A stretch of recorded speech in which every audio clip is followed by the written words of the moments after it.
I don't know when the fear started, but I know when it became real. It began with a locked door at the end of the hallway.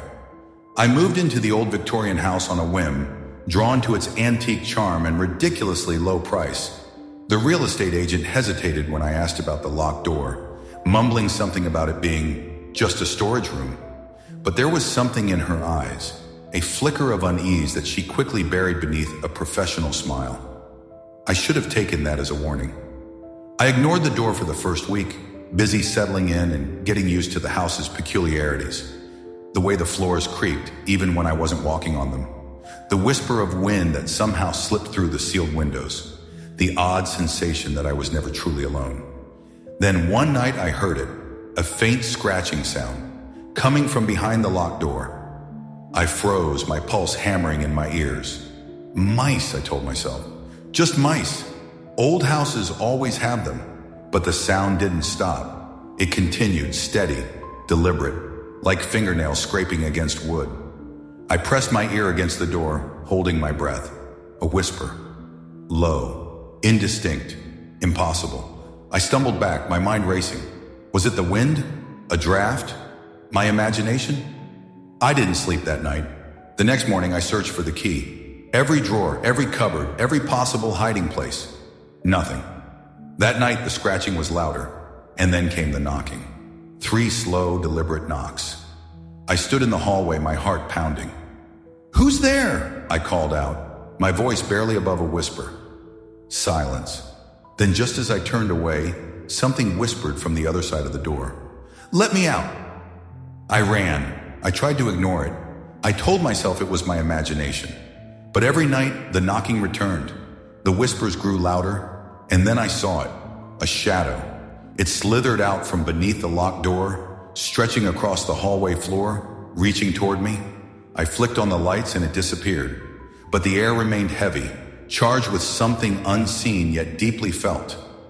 I couldn't take it anymore. The next morning I bought a crowbar. If I couldn't find the key, I would force the door open. I needed to know what was inside. The wood groaned as I wedged the crowbar between the frame and the door. With one hard push, the lock snapped and the door swung open. The room was empty. Dust coated the wooden floor. Cobwebs draped across the ceiling. Nothing but darkness and the suffocating weight of a forgotten space. Then I noticed something strange. The walls. They were covered in scratches. Long, jagged marks, as if something had been trying to claw its way out. And in the farthest corner, something sat on the floor. A chair.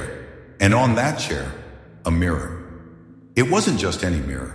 It was old, its surface slightly warped, the silver backing tarnished with age. I stepped closer, my breath shallow. My reflection wasn't quite right. It moved a second too late. The eyes were wrong, darker, hollow, watching me with something I couldn't name. Then it smiled. I didn't. I stumbled backward, my pulse racing. The air in the room grew heavy, pressing against my chest, making it hard to breathe.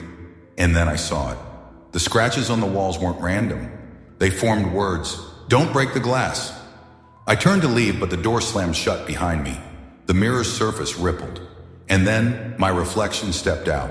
It wasn't a perfect copy. It was taller, thinner, its skin stretched too tight over its bones.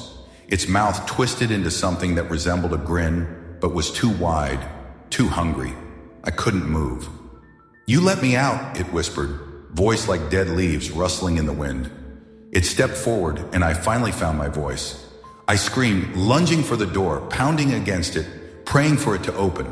Behind me, the thing laughed. "You shouldn't have opened the door." I don't know how I got out. One moment, I was trapped. The next, I was outside, the house looming behind me, silent and still. The locked door was gone, as if it had never existed. I never went back. But sometimes at night, I wake up to the sound of knocking.